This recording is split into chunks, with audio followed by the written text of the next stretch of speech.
Members, good afternoon. We formed a quorum and it's also the appointed time. May I call to order a meeting of Subcommittee on Toys and Children's Product Safety Ordinance, Amendment of Schedules 1 and 2, Notice 2019.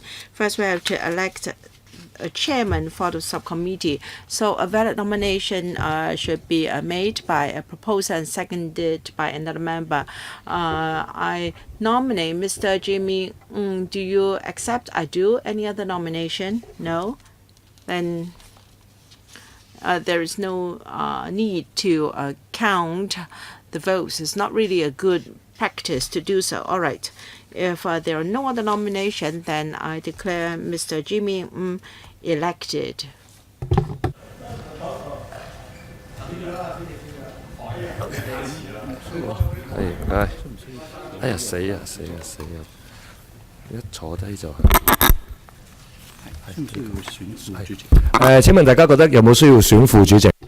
Is there any need to elect a deputy chairman for the subcommittee?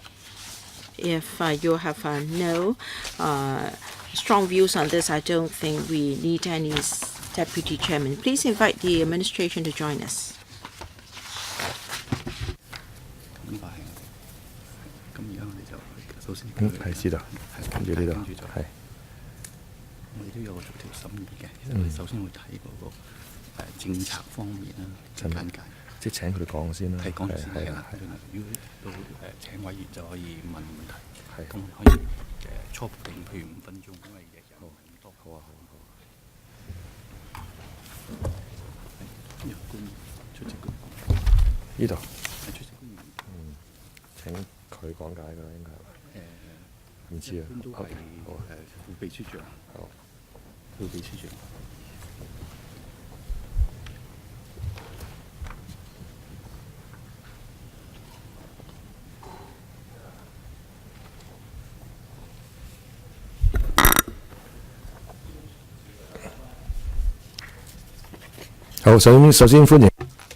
Let us welcome from the administration officials from the Commerce and Economic Development Bureau. Before we start, can we invite the administration to brief us on the notice, please?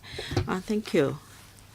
This is the Toys and Children's Product Safety Ordinance Amendment of Schedules 1 and 2 Notice 2019. It is a piece of subsidiary legislation to update the safety specifications as set out in the relevant schedules, and it will commence on the 1st of October 2019. The ordinance includes international standards such as ISO and also standards adopted by major economies such as Europe and the United States.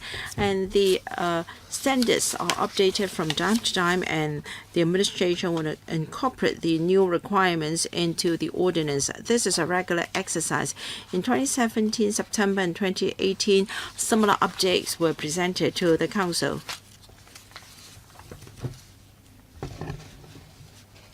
6 updated standards or subparts are now incorporated into Schedule 1, and 5 types of toy products involving 5 classes of Schedule 2 products are now included. And details are set out in the annex to the brief, and the amendments are technical in nature. For instance,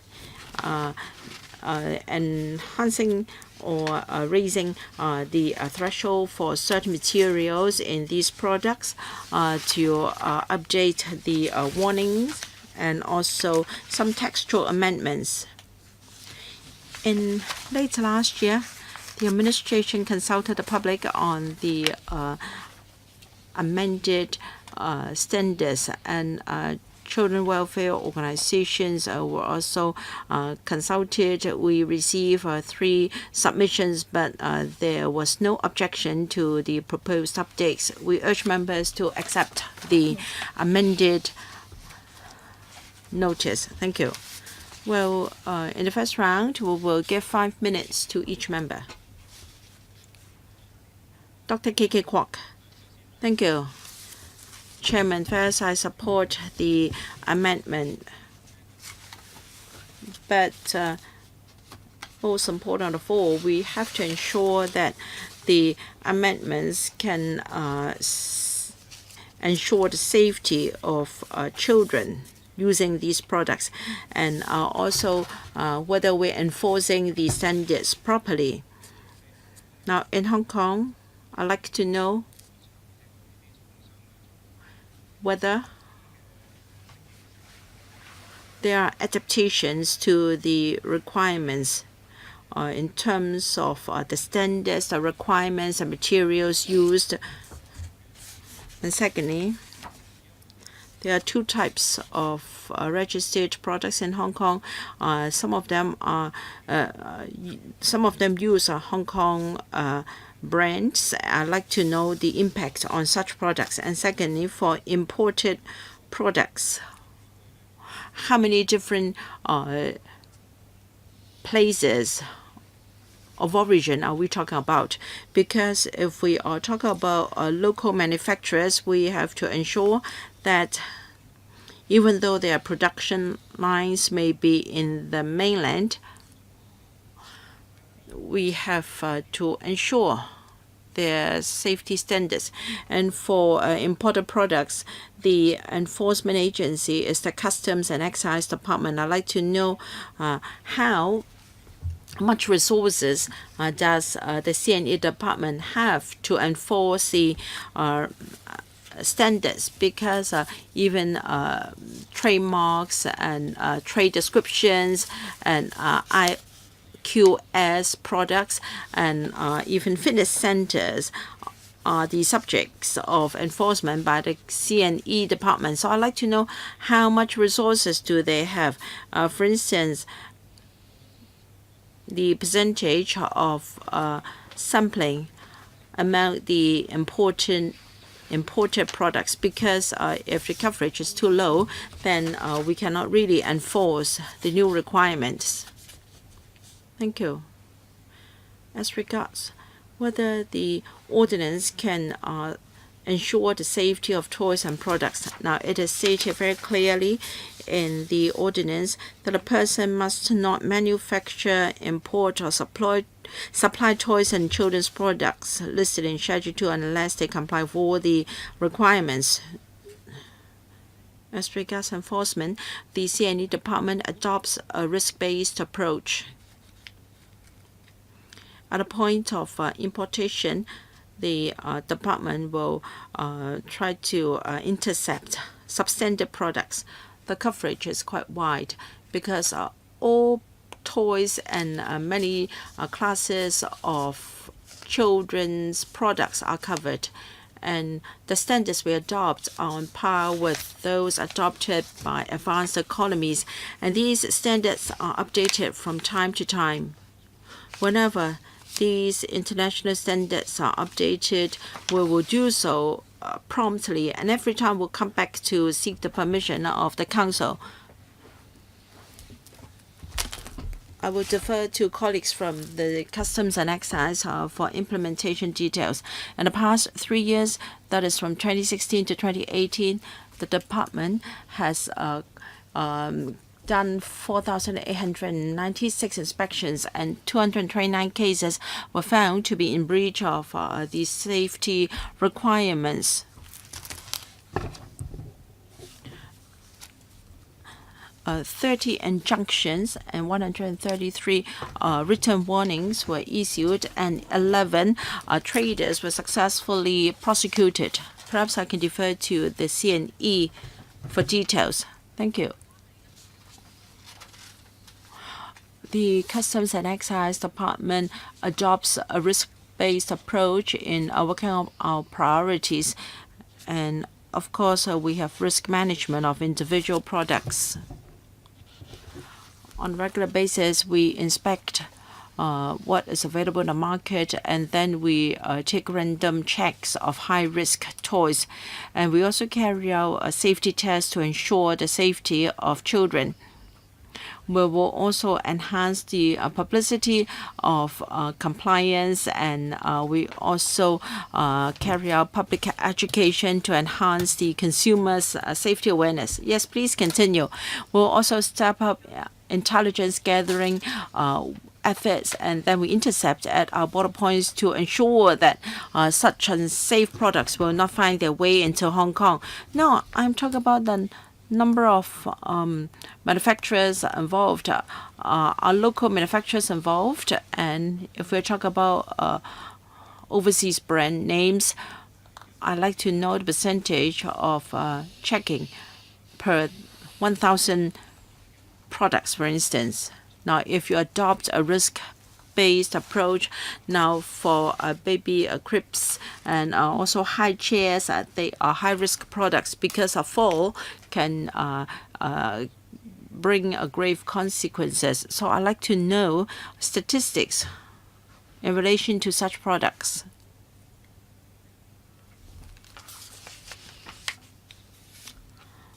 For toys and children products safety, now I have some statistics for the past few years. In 2018, we had 1,686 random checks, and 136 of them involved online checking. We adopt a risk-based management approach. We gather intelligence, and we will take notes of information received. We carry out analysis, and when there are high-risk products, we will take action at once. Oh, perhaps I paraphrase my question. When we ask FEHD about random checks on vegetables, they can tell us that they will check 1 to 2 truckload per 1,000 trucks of vehicle or of vegetables. They of course have to declare, make customs declarations. So can you tell us the percentage of imported products checked? You like to have a percentage? Yes. Yes, I think it can be expressed in terms of percentage. We do not have a percentage for random checking of imported goods. Now we inspect retail outlets, and we take random checks of products, and on a monthly basis we carry out random checks at our border points. So the answer is no. Perhaps we should give way to another member first. Mr. Jeremy Tam. Now you control the manufacture of such products. Now if a certain country which may not be as advanced, so the manufacturers will only have to fulfill the local standards, then they would have breached our legislation already. Is it correct? Now, if the product was manufactured not for the purpose of local retail, then it only needs to fulfill the requirements of the market is targeted at. All right. Is there any lagging behind? I think every year there is an update. Have we ever lagged behind the latest standards in force? Now, the notice will commence on the 1st of October 2019. For toys already manufactured, how will you deal with them? Now, they may be toys produced in Hong Kong. The quantity may be small. And we have also got products already imported into Hong Kong and in stock. Well, if there is a ban of sale or supply, that means that they cannot be supplied or sold here. Well, you asked whether we lagged behind, and Mr. Tam is correct. Every year, with the updates of these schedules, we will bring them up to LegCo. So this is actually recurrent. Every year in August, when the standards have been amended and updated from August to the July of next year, we are going to combine them together and then make it into a notice and to seek approval of the LegCo and then to put this into effect. So this is actually recurrent. We would update it every year. We do not lag behind. We hope actually to amend the safety guidelines as soon as possible to ensure safety to children. Yes, I understand. Well, let's say some of the products have not been sold and they're still put in a warehouse, so that means they could not be put up on shelves.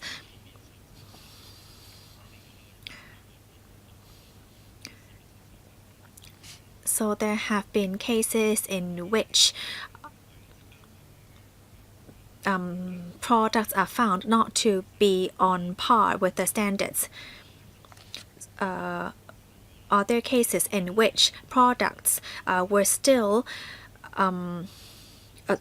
complied with standards the year before, and they were sort of in between years? Are there cases like that? Secretary, well, I might have to defer to the CNED about that because I'm not sure about it. But you can see that in our updates, we also require the warnings on the products to be updated. So we would allow time for the manufacturer to make changes. For example, a few months for them to update their notices. Or there are many cases in which products from previous year that comply with standards are sold. I'm not sure. CNED, please. Well, we have not seen such cases previously. So what were some of the implant cases? Well, we just make spot checks on current products. Well, I think what Mr. Jeremy Tam means is that there are some products which actually have not caught up with the latest standards. Well, yes, you have given me some numbers on 1,000-odd cases. There are cases in which products which were imported just a month ago and they complied with the previous standards, yet they do not comply with the latest standards. Are there many products like that? Well, I will repeat myself. We patrol and make spot checks on products based on the current safety requirements. So we will only test them on current guidelines. So do you mean that you would not actually break down the percentage, that there are maybe 10% that are not on par by 2 years, some are not on par by 3 years? No, we do not have such figures. We would just base our spot checks on the latest guidelines, on the latest regulations. Deputy Secretary. Let me use 2018 as an example.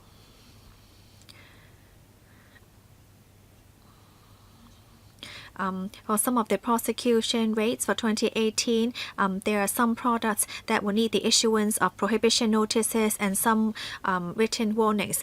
Well, what kind of products will need these? These include safety warnings on maybe exceedance of certain plastics, and sometimes the length of the straps. So there are all these different cases. Dr. Fernando Chang. Well, I have 2 points I'd like to raise. First of all, I want to make sure that the notice will come into operation on October 1st. Would dumping occur in before October 1st? Because this is the empty window period, so would they try to just import all these non-compliant products in because they could not be imported after October 1st? And then they sell the products after October 1st, but they first import it. I don't want to see any dumping cases. Secondly,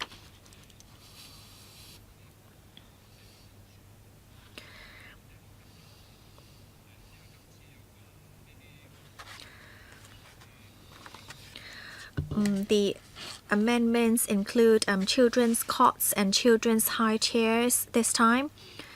And these are all furniture for children. I recall a case in the UK where a folding high chair almost tore off the finger of a young girl. Well, this may not actually be part of the regulation, but I want to know whether this amendment is directly linked to the folding chair incident. If not, do you have any ways in which to stop this from happening? Well, let me try to answer the first part of the question. Every year, we try to adopt the new measures as soon as possible. This is our principle, but we need to allow time for the manufacturers and suppliers to update their safety warnings and to make sure that they are in compliance. We'll also need to allow time for the laboratories to issue safety certificates. Well, we're not talking about actually a long period of time from the approval of the amendment to it coming into effect. We're only talking about a short time in between, because after October 1st, they will not be able to sell it in Hong Kong. So we do not believe that there will be any case of dumping. As to the second question, may I defer to the CNED? Thank you, Dr. Chung, for your question.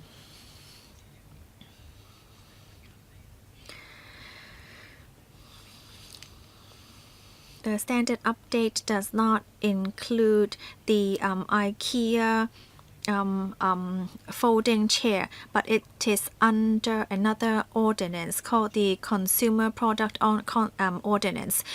We paid attention to the incident, and our team has already conducted a safety check, but the results are not out yet. So is this product still on sale in Hong Kong legally? We must first see whether it complies with the safety requirements, and we need to ensure whether it complies with all the general safety requirements. So we need to undergo a series of tests to come up with the results. I don't quite understand. So you have to test the product before you decide whether it complies with safety requirements. So can you give me a timetable on when the results would be out? I don't think it would be too long. I think we would have the results in May. I will follow up with my colleagues. Yes, I hope that you will have the results as soon as possible.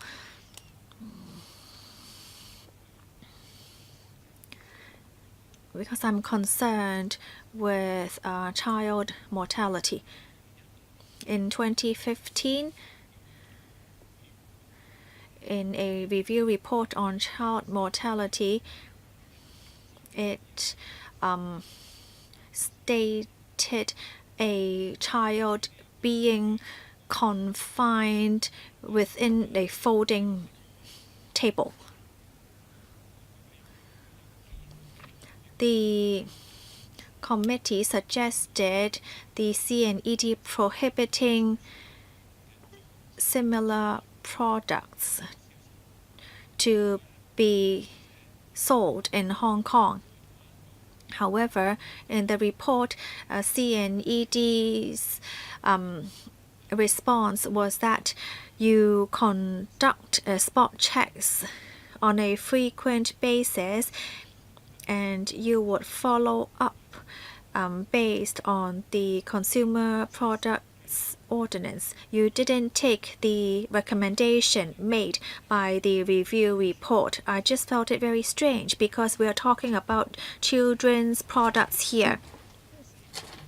And that is actually a review committee on child mortality set up under the government. And I just find it strange that you do not listen to the advice of this committee. How can you ensure the safety of children if you do not take heed of the safety issues of children's products?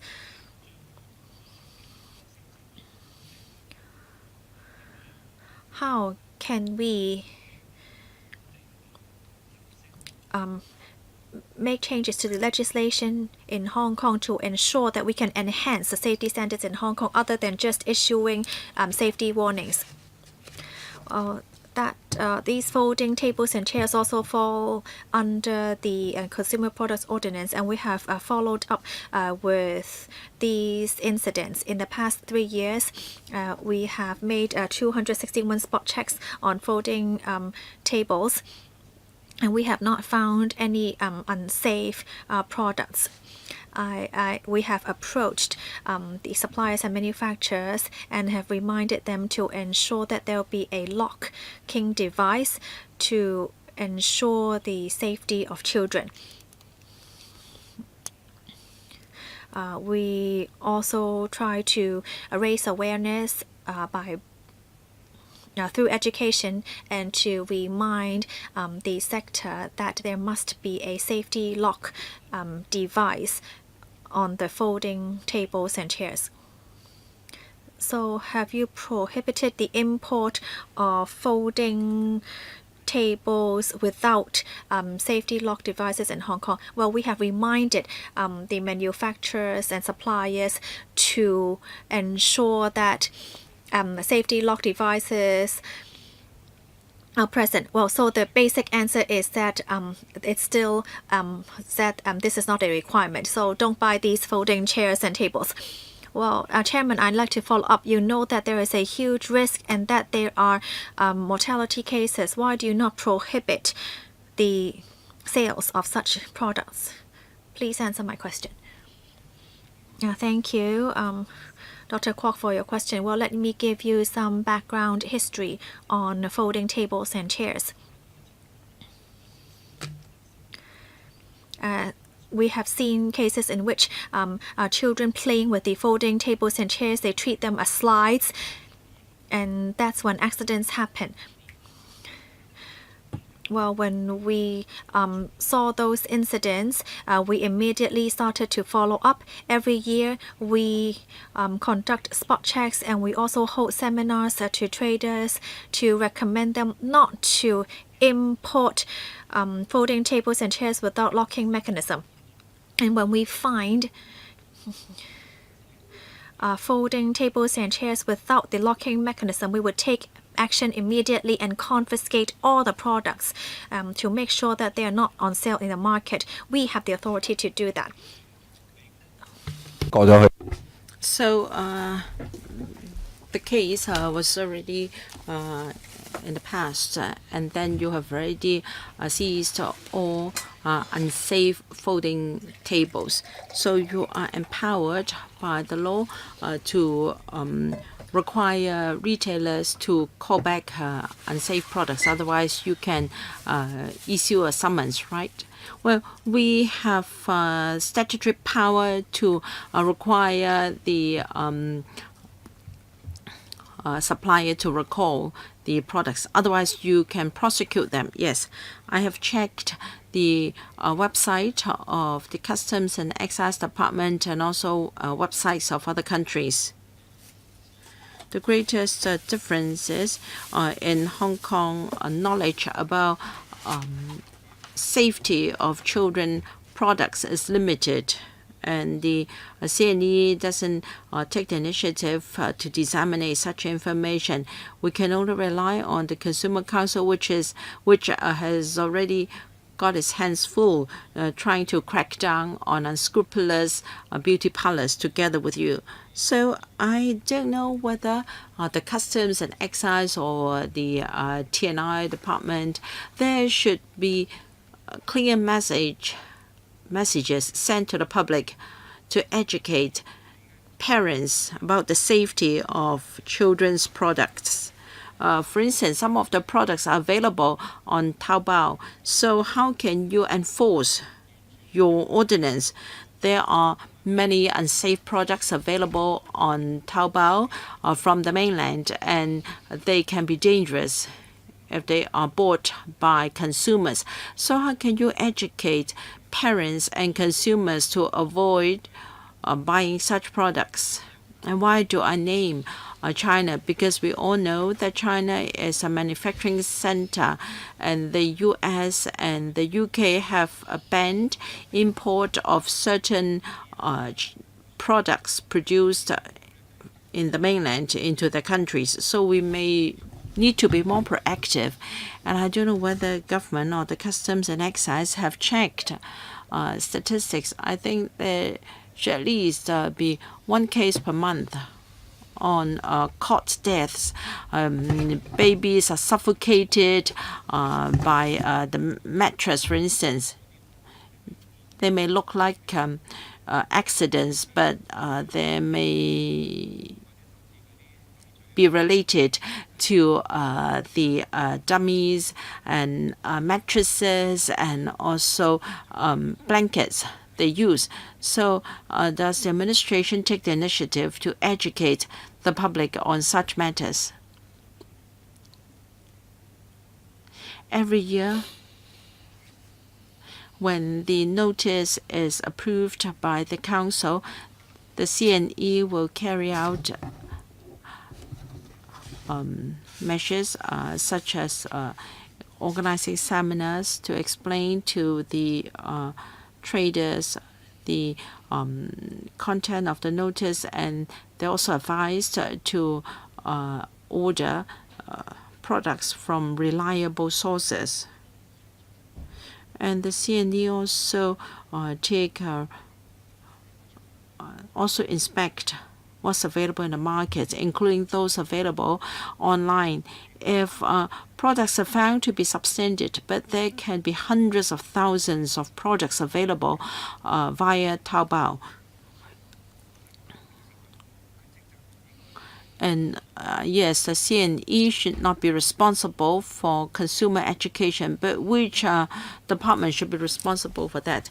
Well, they have the duty to publicize compliance. No, you have to educate the public. You have to use plain language comprehensible by mothers. And because the website by the CNE use legal terms, and they are only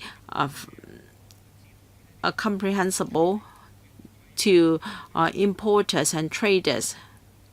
So you should use plain language, and you should be more proactive. I cannot find such information on your website. Perhaps you should enlighten me as to whether you're already educating the public. The CNE is already educating the public, for instance, in mother and child health centers, we suggested that we carry out publicity there. That was done in 2018.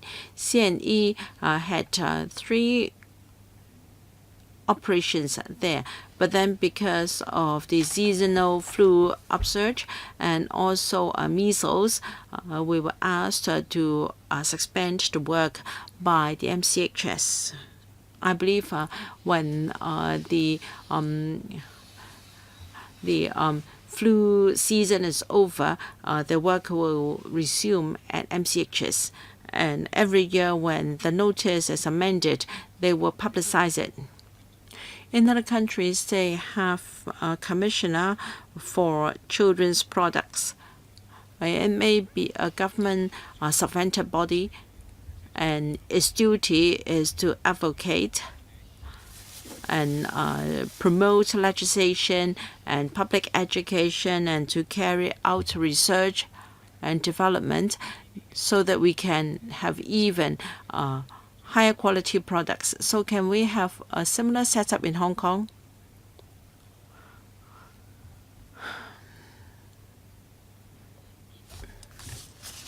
P.S. Well, we may not have a similar body in name, but then for publicity and public education of consumer safety, I think we should not overlook the work of the Consumer Council. It issues the Choice magazine every month, and it carries out safety tests of products, and it announces the results every month. And I think their findings are widely publicized. We will closely liaise with the Consumer Council. We hope that the Council can help us to publicize the new notices. Mr. Jeremy Tam, a very quick question.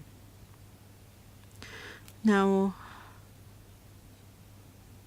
well, you haven't compiled statistics, that's fine, but in future, when you have found infringing cases, I hope you can test the products in laboratories to find out whether the products available were only up to, say, 10 standards set 10 years ago, or is just marginally substandard. And secondly, for toys that are not up to standards, now they cannot be sold. Can they be donated to NGOs in Hong Kong or overseas? What about that? Is it against the law for such toys to be donated?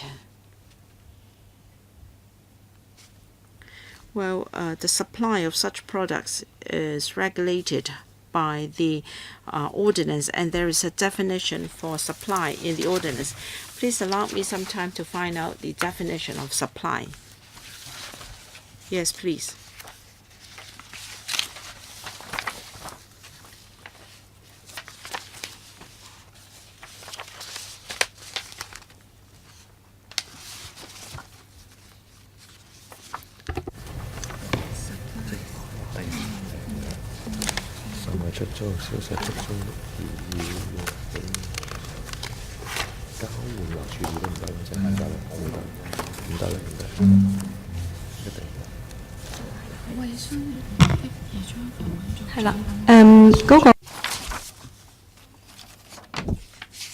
In the interpretation section of the Ordinance, supply is defined as for a commercial purpose,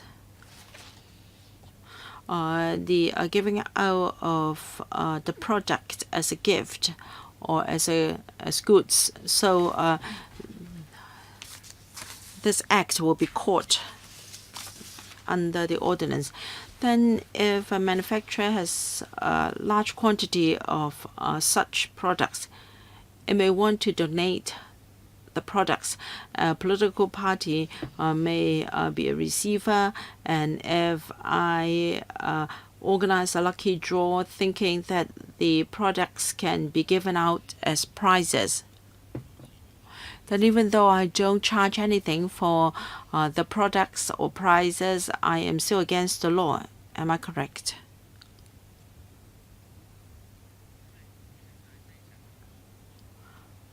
Chairman, indeed, my ward office has received donations of such old toys for giving away to low-income residents or members of the public. I don't know whether they are up to the latest standards, but can I use them as prizes or gifts in functions organized for members of the public? If I may have a go, Chairman. So we have to first see whether the products are supplied for commercial purpose. Now, for instance, if I have to include the name of the manufacturer as a sponsor of my activity, I don't charge the toys when I give them out, but will that be regarded as a commercial purpose? Well, there are defense clauses in the ordinance, so we have to first check whether the scenario you refer to is a commercial purpose. But if you have exercised due diligence, if you have taken all reasonable steps and you have exercised due diligence to avoid committing the offense, then it is a defense. And I think this defense can be used in many cases. Thank you. Dr. Fernando Zhang, second round. Thank you. For folding tables without any locking mechanism, they are not really against the law, is that right? But the Customs and Excise Department will inspect the outlets, and if these folding tables with no locking devices are found, they will be seized. Or have they been banned from import into Hong Kong altogether? So I'd like to know whether you will only advise them not to sell such tables, or are they actually banned already? Thank you. Well, in the Consumers Safety Ordinance, there are general safety requirements. For instance,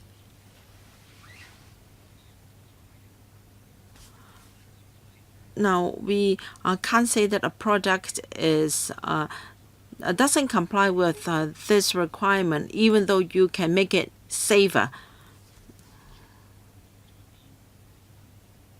And that is, we cannot take any enforcement action just to make the product safer.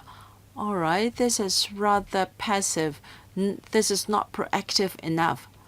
Folding chairs and tables without any locking mechanism should not be allowed into Hong Kong. They should be banned.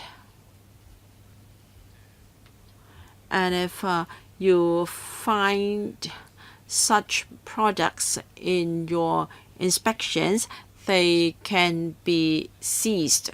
Then I think this is too passive. You can only take preventive measures when you see them in supply in the market, because these products are regarded as not safe enough by your department. And how come we are so passive in our approach? PAS.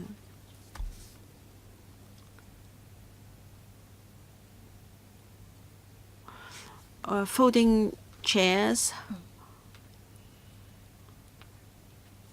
are treated in this manner when there is a report, or if they are found during regular inspections, and if is found to be possibly unsafe, they can be banned from sale.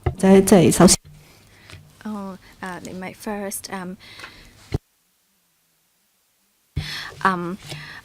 try to recommend them not to sell it, and then if they do not do so, then they may prohibit the selling of such products. It is not passive. The CNED is actually quite proactive. They would conduct spot checks all the time, and when they find such cases, they would ask the retail not to sell it. I'm not sure whether this is clear if I explain it this way. As I said earlier, in 2015, the Child Mortality Review report suggested that the CNED should ensure that these products do not enter Hong Kong. You said that there would be random spot checks only. There is already a formal mechanism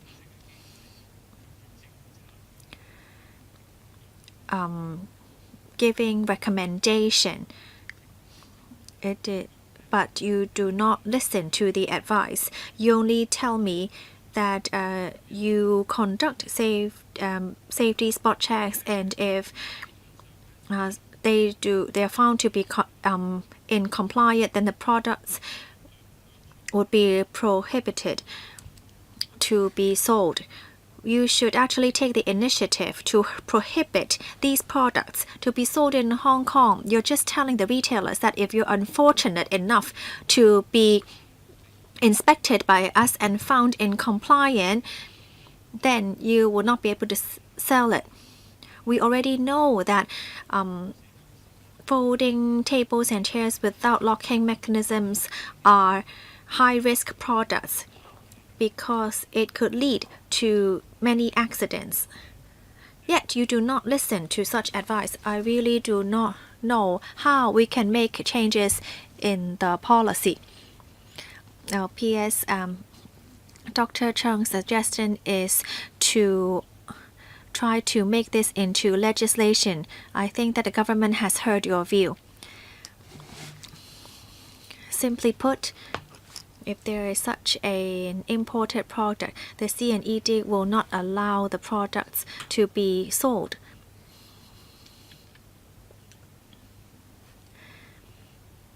The recommendation is not to allow such products to be sold, but what the CNED is doing is already an adoption of this recommendation. So you're saying that without locking mechanism, the folding chairs and tables could not be sold in Hong Kong. Well, okay, so they're not to be sold, but can they be imported? No, if they see such products, they would already stop these products from being sold and entering Hong Kong. So these products are already in breach right now. Am I right? All right. Mr. Yu Si Wing, first round. Thank you. I would like to follow up on Jeremy Tam's question. Well, you can of course make a disclaimer if this is not for commercial purposes. But now there are some shops or retailers who which are selling old toys, or maybe toys from long ago. Well, there are many such toys from the old days, and if that means that if you prohibit these toys, then that means that these shops will not be able to operate. And the other question is in relation to Salvation Army. When they receive toys that could still be used, then they might give it away or sell them to other people. They are not for commercial purposes, but you allow toys to be sold by the Salvation Army. Mr. Yu Si Wing, if you're talking about second-hand toys, then second-hand toys are not regulated under our ordinance, because our ordinance only regulates non-second-hand toys, because we don't know what has happened from manufacturing to the from itself sold to the new owner. All right, so it's only for first-hand toys, new toys. Thank you. Dr. Helena Wong. Thank you, Chairman. The Democratic Party will support the government to amend the schedules in relation to toys and children's products safety. I have a question about Schedule 2 of the ordinance because there are many amendments made in Schedule 2. The products listed out in Schedule 2 are only limited products. They talk about children's cars, high chairs. How about those that are not listed in Schedule 2? Have you drawn reference from other countries' regulations? Are they all only in relation to CAP 424? Schedules 1 and 2 in Hong Kong, because I see many products not under Schedule 2. How about children's utensils, pacifiers, bottles, and other products that could be put in the mouth? And also on clothing, babies' clothes, hats, mittens, because some people do not want their babies to suck their fingers or to scratch themselves. So how about these mittens and school uniforms? All these may also have used toxic materials because children put everything into their mouths. How about pillows, blankets? Or items not included in Schedule 2, would the government already have covered those under another ordinances? If not, do we have any plans to try to update and amend the products listed in Schedule 2? Thank you, Dr. Wong, for your support and your question. The products listed out in Schedule 2 are actually drawn from international standards.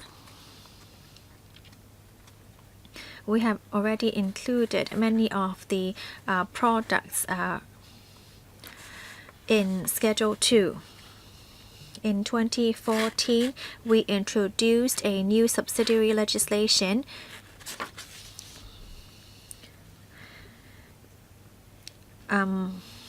legislating and regulating toys and children's products that include products under 4 that would affect their growing, their eating, pacifying, and also any plastic materials. We do have regulations on all these products. We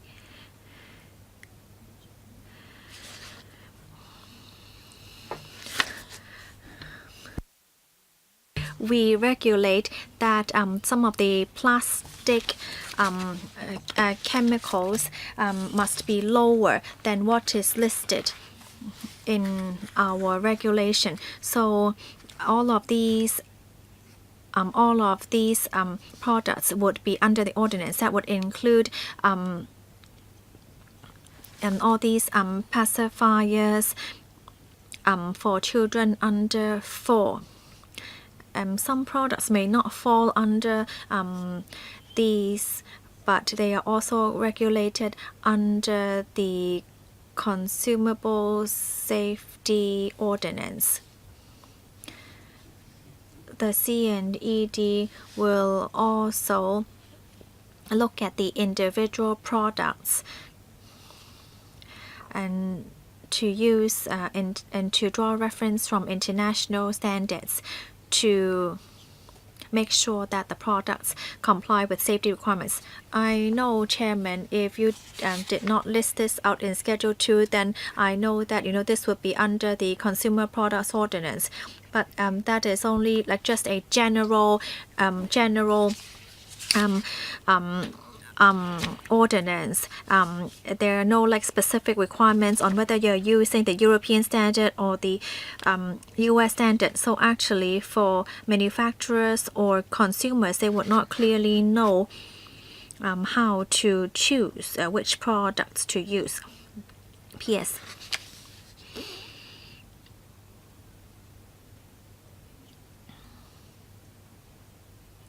Well, we have already listed out many of the requirements under Schedule 2.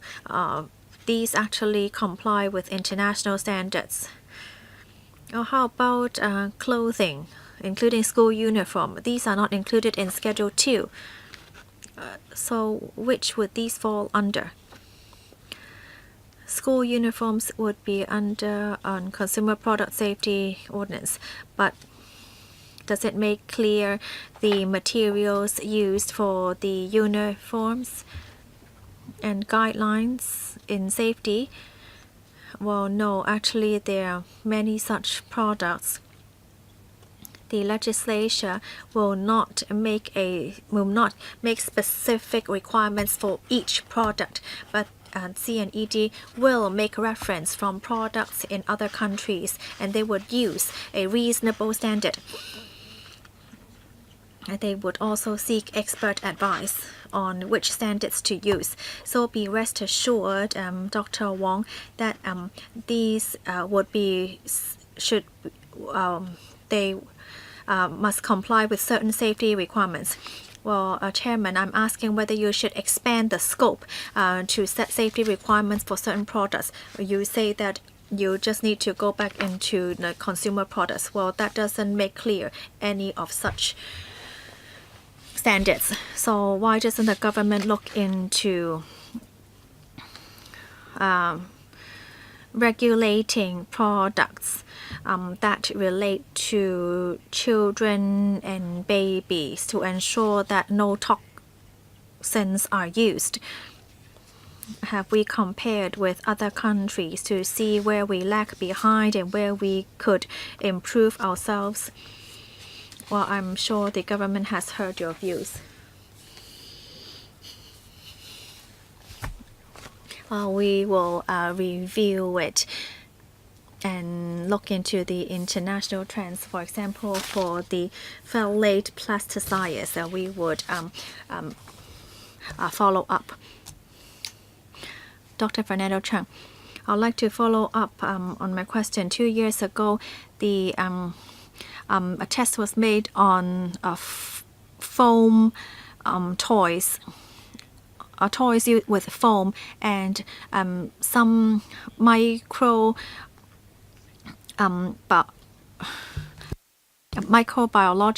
toxins were found.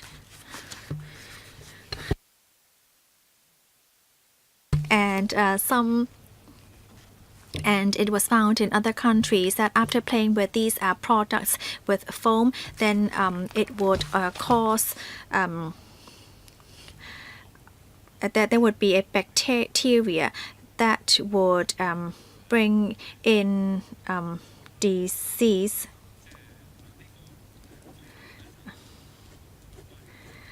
So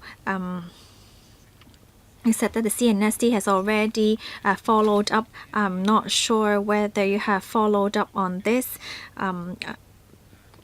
because some could lead to sepsis on these soap bubble products.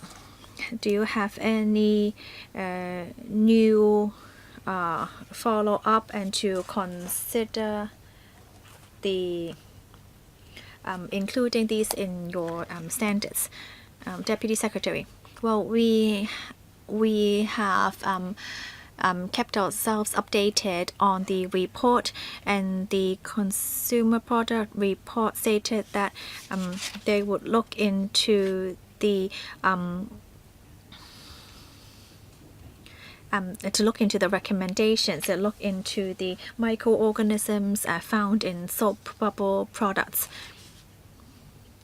But this is actually not part of the European standard.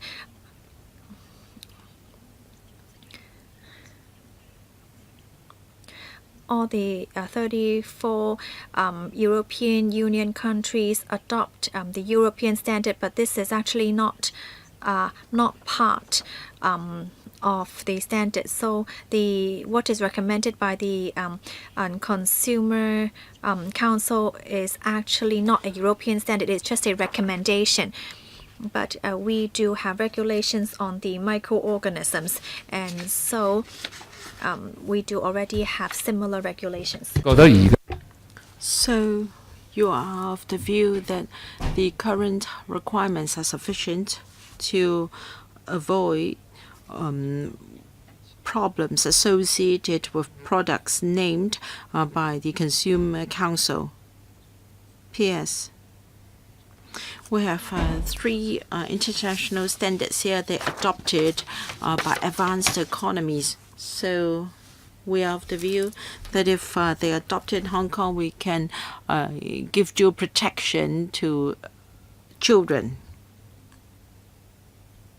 Regarding the standard advocated by the Consumer Council, it is not one adopted by European or EU countries.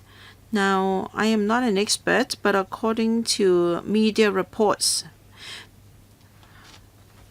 the remarks by Professor Ho Pak Leung from Hong Kong U was quoted.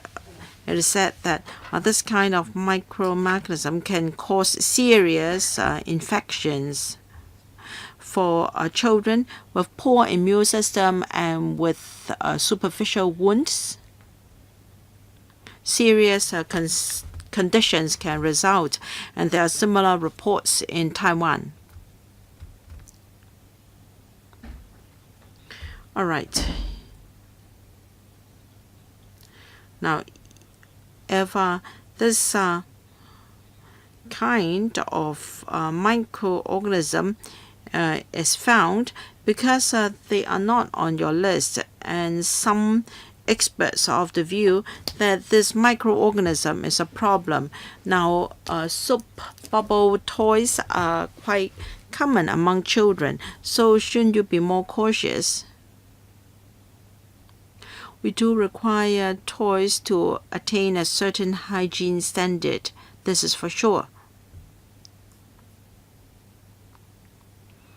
And the Customs and Excise will carry out spot checks to ensure that products referred to by the Consumer Council are up to certain safety standards before they are allowed to be sold.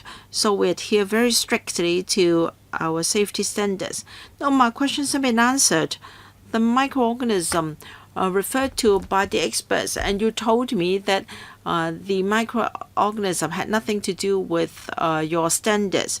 You say that your standards are very safe, and they are in fact not. And according to a report, the Customs and Excise will follow up, and the Consumer Council has already passed the case to the CNE.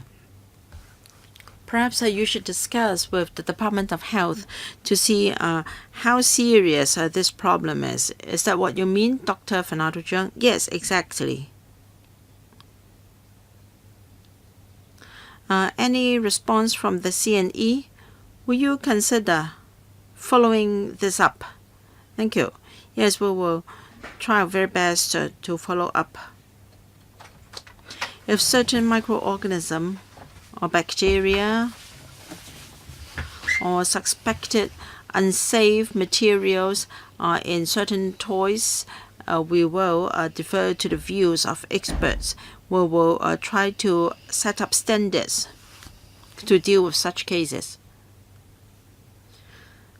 No more members are waiting to ask questions. All right. We can go to clause-by-clause scrutiny of the notice. Can the administration please walk us through the notice? Yes, I will defer to my colleague. Yes. Toys and Children's Products Safety Ordinance Amendment of Schedules 1 and 2 Notice 2019. First commencement date, it will be on the 1st of October 2019. Second,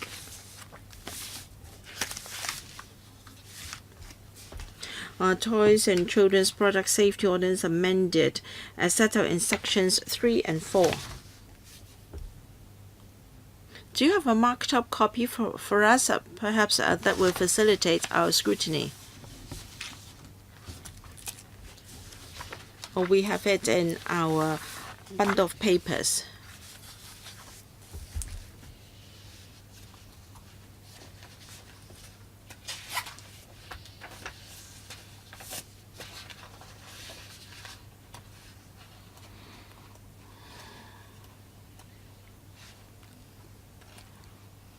Do you want me to explain the notice to you clause by clause, or whichever suits you? Well, I think it is better to explain the notice to you clause by clause. All right. Clause 3, Schedule 1 amended from paragraphs 1 to 6 of clause 3.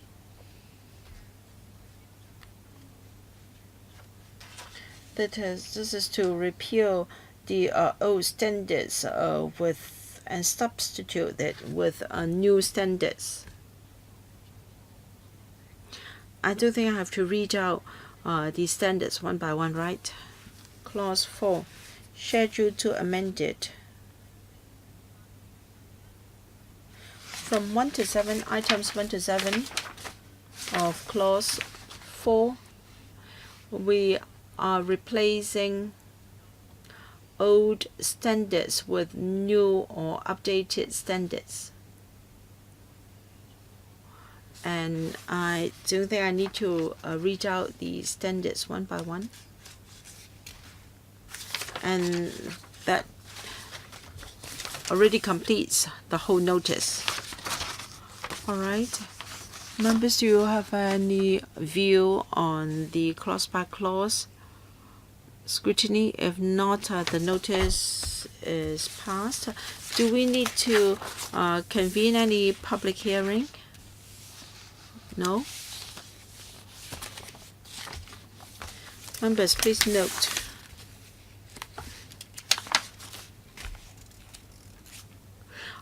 The Chairman of the House Committee has given notice to move a motion at the Council meeting of the 17th of April 2019 to extend the scrutiny period of the notice to the 22nd of May 2019.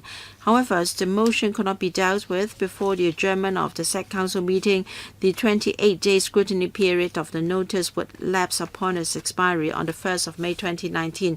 And please note that as the notice is not amended by LegCo within the scrutiny period, the notice will come into operation on the 1st of October 2019.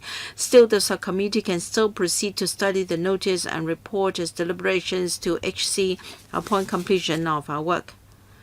Any other views? If not, the meeting is adjourned. Thank you very much.